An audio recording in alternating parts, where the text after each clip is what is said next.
नमस्कार दोस्तों, एक बार फिर अपने YouTube चैनल वेदांता जीएस में आप सभी का स्वागत करता हूं।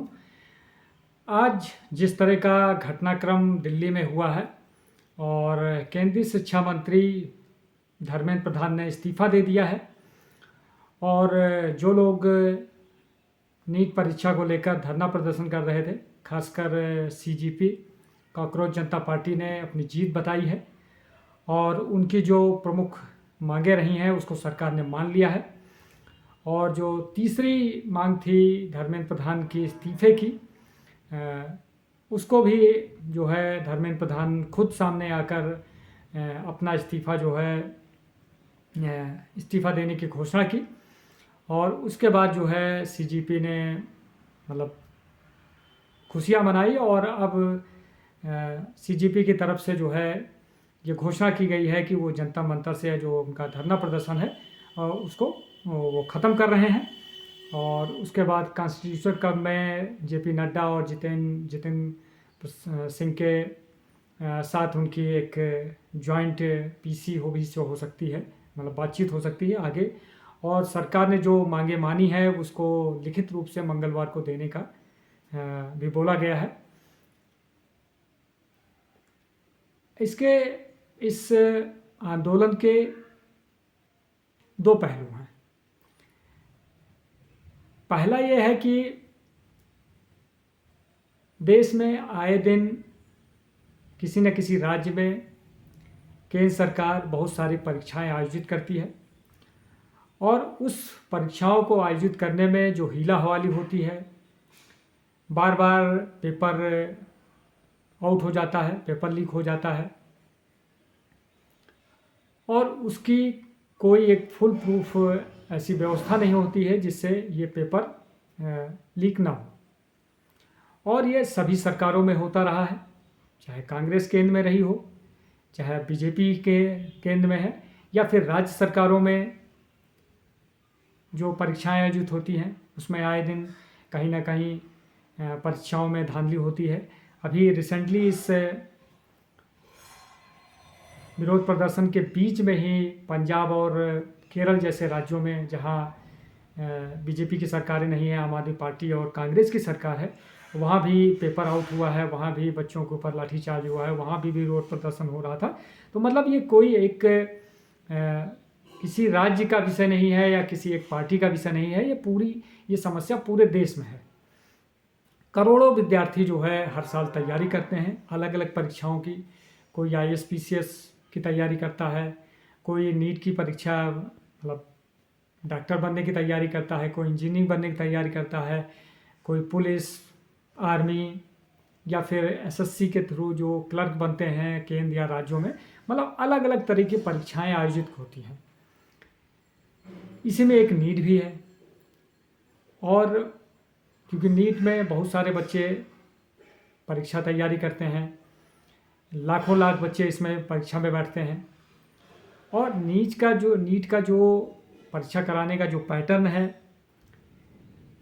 वो ऑब्जेक्टिव है, OMR सीट पे होता है। और ऐसी परीक्षाओं को जिसमें सिर्फ एक ही परीक्षा होती है और 2 घंटे में परीक्षा आयोजित होती है, ऐसी परीक्षाओं को पेपर आउट करना, पेपर लीक करना थोड़ा आसान होता है। उसको भी बदलने की ज़रूरत है, क्योंकि अगर एक जैसे UPSC परीक्षा कराता है, कई सारी परीक्षाएं आयोजित करता है, सबसे प्रतिष्ठित परीक्षा IAS-PCS के लिए होती है, सिविल सर्वेंट के लिए, लेकिन और भी बहुत सारी परीक्षाएं करता है। अगर उस तरह का कुछ सिस्टम बने कि एक ही जैसे नीट की परीक्षा एक बार आयोजित होती है, उसमें अलग अलग विषयों की, क्योंकि उसमें फिजिक्स भी, केमिस्ट्री भी, बायोलॉजी भी, बॉटनी, ये सारी चीज़ें से प्रश्न पूछे जाते हैं, इसकी अलग अलग परीक्षाएं आयोजित हो सकती हैं। एक ही दिन में 2 परीक्षाएं हो गए, मतलब 2 दिन में 4 परीक्षा हो जाएं या 2 परीक्षाएं हो जाएं, तो मतलब उसमें थोड़ा सा जो है पेपर आउट होने की जो संभावनाएं हैं वो कम हो सकती हैं। दूसरा, सरकार ऐसा कुछ फुल प्रूफ प्लान बनाए जिससे लोग जो है ऐसे काम करने से डरें, और अगर कोई ऐसा करता हुआ पकड़ा जाता है तो उसके ऊपर आजीवन प्रतिबंध लगना चाहिए। अगर वो छात्र है, उसके परिवार के लोगों के ऊपर जो है एक्शन होना चाहिए। जो लोग पैसा मुहैया कराते हैं, माँ बाप जो 50-50 लाख रुपए देने के लिए तैयार हैं एक सीट के लिए, और फिर जो लोग ये पेपर आउट कराते हैं उनके ऊपर तो पूरी तरह से कड़ी सज़ा भी होनी चाहिए, आर्थिक दंड भी होना चाहिए। और जो यूपी में जैसे एक बुलडोजर सिस्टम है वैसी व्यवस्था होनी चाहिए कि मतलब आपको पूरी तरह से नेस्तानाबूद कर दिया जाए। एक तो ये है। दूसरा ये है कि जो ये विरोध प्रदर्शन हुआ, अभिजीत दीप के जो अमेरिका में रह रहे थे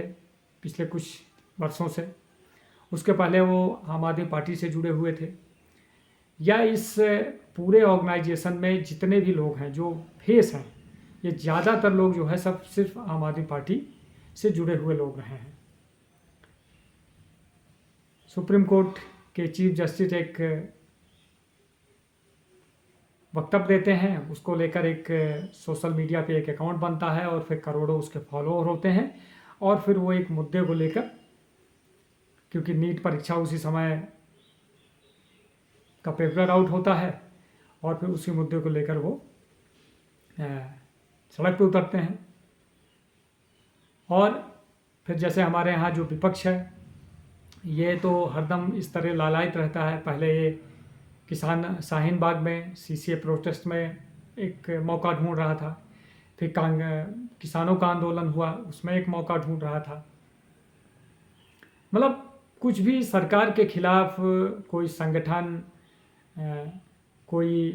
पार्टी, फिर ये कुछ दिन ममता बनर्जी को आशाभनी निगाहों से देख रहे थे, कुछ दिन केजरीवाल को देख रहे थे, और धीरे धीरे इनके जो भी नैरेटिव बनाने की कोशिश थी वो सब ध्वस्त होता जा रहा था। अब इनको एक मौका मिला कि सीजेपी जो है जंतर मंतर पे बैठा हुआ है, और क्योंकि ये युवाओं से जुड़ा हुआ मुद्दा है, और युवा 2014 से लेकर अभी तक युवा और महिला ऐसे दो वर्ग हैं देश के अंदर जो भारतीय जनता पार्टी और मोदी के साथ पूरी तरह से जुड़े हुए रहे हैं।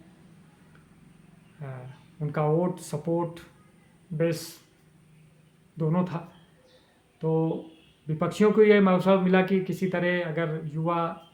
सड़कों पर उतरता है, और जिस तरह जंतर मंतर पे देखने को मिला कि पुलिस प्रशासन के ऊपर हमला होना, पत्थरबाजी करना, वहाँ पे छोटे छोटे बच्चे पुलिस वालों को चिढ़ा रहे हैं, जिस तरह की वो प्ले कार्ड लेकर जो है उसका मुजाहरा कर रहे हैं, दिखा रहे हैं। मतलब जो बातें लोग बंद कमरों में नहीं बोल पाते वो चीज़ वहाँ खुलेआम उसका प्रदर्शन हो रहा है।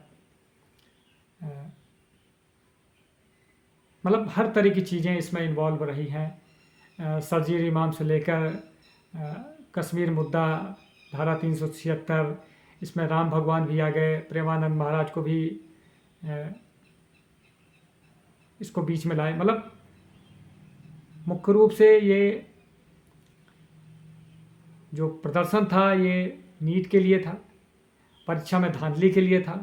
परीक्षा में कैसे धांधली रुके उसके लिए था, लेकिन इसमें दुनिया भर की जितनी भारत में समस्याएं हैं वो सारी चीज़ इसमें इन्वॉल्व हो गई। लेकिन अच्छा हुआ, चलो सरकार ने एक कदम पीछे लिया और धर्मेंद्र प्रधान खुद सामने आकर इस्तीफ़ा दिए। ये पहली बार है कि पिछले 12-13 सालों में जिस तरह मोदी गवर्नमेंट काम कर रही थी, ये पहला मौका है जब किसी केंद्रीय मंत्री ने किसी मुद्दे को लेकर इस्तीफ़ा दिया है। सीसीए प्रोटेस्ट हुआ, किसी ने इस्तीफ़ा नहीं दिया।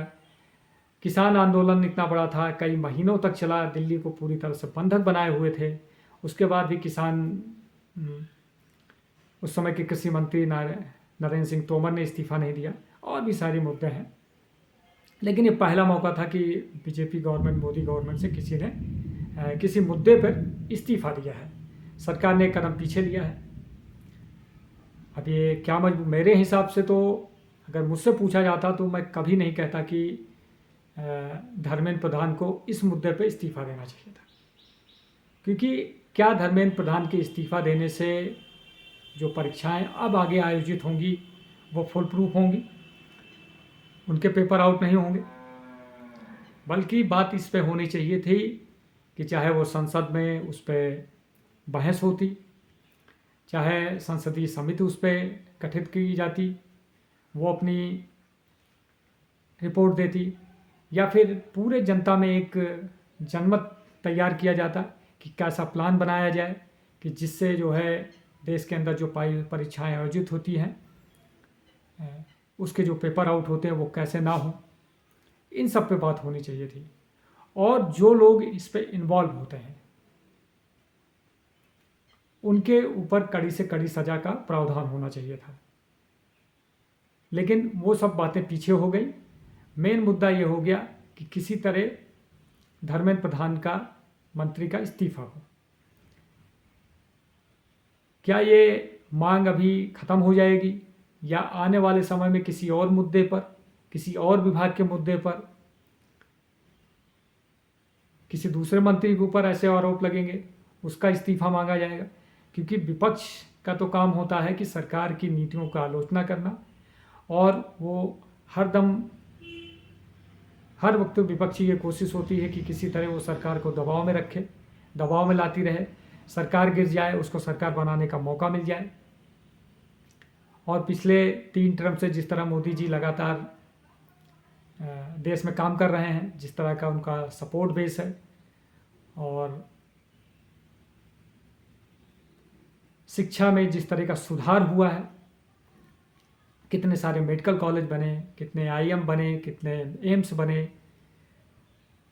या नई शिक्षा नीति लागू हुई।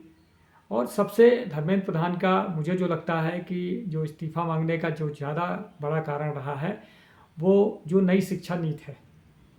और जो एनसीईआरटी और इतिहास के पाठ्यक्रम में जिस तरह के बदलाव हुए हैं,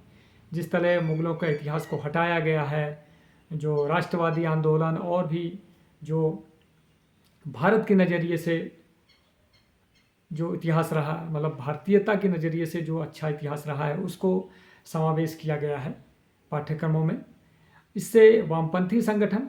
और जो विपक्षी पार्टियां हैं, जिनका एक नैरेटिव रहता है सेकुलर, वो खार खाए बैठे हुए थे।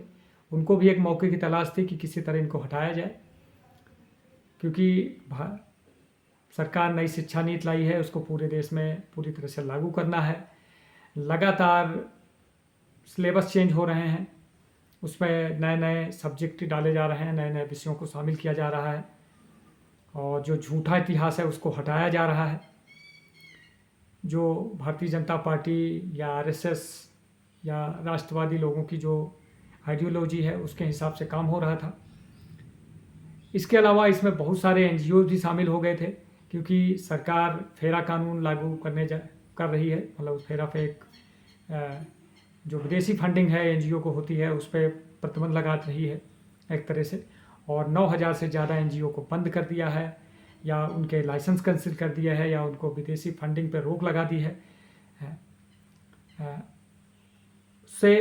अच्छे काम तो कम हो रहे थे, बुरे काम ज़्यादा हो रहे थे। धर्मांतरण, लव जिहाद, ये चीज़ें ज़्यादा हो रही थी। किसी विकास परियोजनाओं को पर्यावरण के नाम पे जो है उसको डिले करना, उस पर रोक लगाना, धरना प्रदर्शन करना, ये सब चीज़ें ज़्यादा हो रही थी, इसलिए सरकार उस पर रोक लगा रही थी। तो वो भी एक कानून इस समय सरकार के अहम लिस्ट में है, जिसको वो पारित कराने वाली है संसद से। तो ये सब कई कारण रहे हैं जिससे जो है धर्मेंद्र प्रधान का इस्तीफे का कारण बना। चलो अच्छा है, क्योंकि ये जो प्रमुख मान रही है, धर्मेंद्र प्रधान ने इस्तीफा दे दिया है। आगे चल के क्या अब परीक्षाएं जो आयोजित होंगी उसमें किसी तरह की धांधली नहीं होगी, ये भी देखने वाली बात होगी। सरकार तो अपनी तरफ से पूरी तरह से एक्टिव थी कि एक नया बिल लाया जाएगा जो 2014 में पास किया गया था, उसी में और संशोधन किए जाएंगे, जैसे 10 साल की सज़ा, 10 करोड़ तक का जुर्माना, आजीवन प्रतिबंध, और जो संस्था है जो इसको ऑर्गेनाइज करती है परीक्षाएं, उसमें कई सारे अधिकारियों का तबादला या उनको बर्खास्त किया गया, निकाला गया। और सरकार लगातार मांग कर रही थी विपक्ष से कि वो संसद में इस पे बहस करे, और लगातार बहस करे, और अनलिमिटेड बहस, मतलब जब तक कोई निचोड़ नहीं निकलता उस पर भी तैयार थी। लेकिन क्योंकि सरकार को दबाव में लाना था, और जो एक नैरेटिव बना था कि मोदी गवर्नमेंट में इस्तीफे नहीं होते, जैसा राजनाथ सिंह के द्वारा कभी बोला गया था किसी मुद्दे को लेकर, तो वो एक नैरेटिव ध्वस्त करना था कि और रोड पे किसी मुद्दे को लेकर मतलब जो चीज़ें संसद तय करती है वो अब रोड पे तय होगा। किसी भी मुद्दे को लेकर कई हज़ार 2000 10,000 लोग जो है कहीं रोड पे बैठ जाएं और किसी चीज़ का इस्तीफ़ा मांग ला रहे हैं, किसी चीज़ का विरोध करने लगें, और फिर ये मतलब ये आए दिन की बात हो जाएगी। जिस तरह पिछले 2014 से अभी तक सरकार ने काम किया है, जिस तरह का इंफ्रास्ट्रक्चर डेवलप किया है, जिस तरह का मेडिकल के क्षेत्र में काम किया है, कई सारे एम्स बनाए हैं, कई 100 मेडिकल कॉलेज बनाए हैं, पुल, रेलवे का जिस तरह कायाकल्प किया है, इसके अलावा सेना का आधुनिकीकरण, मेक इन इंडिया के तहत सेना के लिए जिस तरह के साजो सामान बन रहे हैं और आयात निर्यात बढ़ रहा है, देश के विकास को और कैसे तेज़ी से आगे बढ़ाया, देश के उद्योगों को कैसे तेज़ी से बढ़ाया जाए, देश के निर्यात को कैसे बढ़ाया जाए, इस तरह सरकार लगातार अलग अलग देशों के साथ समझौते कर रही थी। अभी मिडिल ईस्ट में जिस तरह के माहौल है और जिस तरह लड़ाई झगड़े चल रही है, उसके बाद भी सरकार ने पेट्रोलियम पदार्थों के रेट में जिस तरह का उस तरह नहीं भागने दिया जो हमारे अड़ोस पड़ोस पाकिस्तान, श्रीलंका, बांग्लादेश, इन देशों में जिस तरह पेट्रोलियम पदार्थों के रेट बढ़े उस तरह भारत में नहीं बढ़े। तो मतलब बहुत सारे काम हुए हैं, और जो लोग जो 2014 में 5 साल 8 साल के रहे हैं वो इस समय 25 साल के हो रहे हैं। लेकिन जिन लोगों ने 2014 के पहले की सरकारें देखी हैं, 2004 में यूपी में, 2007 में, 2012 में, 2012-17 के बीच में, उन लोगों को पता है कि पहले सरकारें कैसे काम करती थी और अब की सरकारें कैसे काम कर रही हैं। और जिस तरह मोदी जी ने हर काम को अपने हाथ में लिया, हर काम के लिए वो अपने आप को जिम्मेदार बनाए, और लोगों की जिस तरह अपेक्षाएं भारतीय जनता पार्टी और मोदी सरकार से बढ़ी हैं, इसका भी एक कारण है कि लोग अब जो है किसी भी चीज़ का त्वरित समाधान चाहते हैं। नहीं तो सरकारें कोई योजना बनाती थी, एक सरकार बनाती थी और दूसरी सरकार उसको लागू करती थी और तीसरी सरकार उसको धरातल पर उतारती है। लेकिन पिछले 12 सालों में जिस तरह मोदी जी ने जिस चीज़ का वो शिलान्यास करते हैं उसका वो उद्घाटन भी करते हैं, 2 साल 3 साल में कोई भी जो योजना होती है उसका इम्प्लीमेंटेशन होता है और वो धरातल पे दिखाई देना शुरू हो जाती है। जिस तरह के लोगों का जीवन स्तर सुधारने के लिए लगातार काम हो रहे हैं, जिस तरह गरीबों को मुख्य धारा में जोड़ना या गरीबी कैसे दूर हो, इसके लिए लगातार सरकार काम कर रही है। लोगों को डायरेक्ट बेनिफिट ट्रांसफ़र दे रही है, मतलब सारी चीज़ें हैं, लोगों को सब पता है। जो लोग 2014 की पहले की सरकारों को 10-5 साल देखा है, उनको ये पता है कि पहले सरकार कैसे काम करती थी और अब की सरकार कैसे काम करती है। तो इसका एक बार कारण है कि लोग त्वरित समाधान चाहते हैं, और उस समाधान के लिए अगर कुछ हीला हवाली होती है तो फिर उस सड़क पे। लेकिन धर्मेंद्र प्रधान का इस्तीफ़ा जिस तरह हुआ और विपक्ष जिस तरह संसद में गतिरोध किया और संसद में बहस करने की जगह वो रोड पे जो बहस कर रहा है, ये आने वाले समय में चाहे वो भारत के लोकतंत्र के बारे में हो या संसदीय परंपराओं के बारे में हो या संसद में जिस तरह का वाद विवाद होता है, जिस तरह की चर्चा होती है, उसका रिश्ता जो है धीरे धीरे घटता जा रहा है। और जिस तरह जंतर मंतर पे ये जिन जेड जो युवा वर्ग है, जिस तरह का इसने प्रदर्शन किया और जिस तरह की जो भद्दी चीज़ें वहाँ हुई, जो पहले कहा कि जो चीज़ लोग बंद कमरों में नहीं बोलना चाहते वो चीज़ वहाँ खुलेआम हुई, लोगों को गालियाँ दी गई, लोगों को मतलब क्या नहीं बोला गया। और जो भारत का एक जो विपक्ष है, जो विघ्न संतोषी है, ऐसे लोग मौके की तलाश में रहते हैं और उनको मौका मिला और उस मौके को उन्होंने भुनाया। और देखो सरकार नीट परीक्षाओं के सफल संचालन के लिए क्या कुछ करने जा रही है, क्या उस पर कौन कौन से बदलाव करेगी, कानूनों को कड़ा करेगी या परीक्षाओं का जो पैटर्न है उसमें चेंजेस करेगी, ये सब आने वाले समय में देखने की बात होगी। लेकिन अभी के लिए धर्मेंद्र प्रधान का इस्तीफा हो गया है और जंतर मंतर की जो कॉकरोच जनता पार्टी का विरोध प्रदर्शन था वो ख़त्म हो गया है। अब इस पर आगे क्या डेवलपमेंट होगी उस पर बात करेंगे। तो जो भी हुआ वो अच्छा हुआ और युवा वर्ग की जो आकांक्षा थी, मांग थी, उसको सरकार ने पूरा करने के लिए आगे बढ़ रही है और उनकी मांगें भी मांगी गई है। तो आज के लिए इतना ही। ये मेरा यूट्यूब चैनल है, आप लोग ज़्यादा से ज़्यादा इसको लाइक करिए, सब्सक्राइब करिए। धन्यवाद। जय हिंद।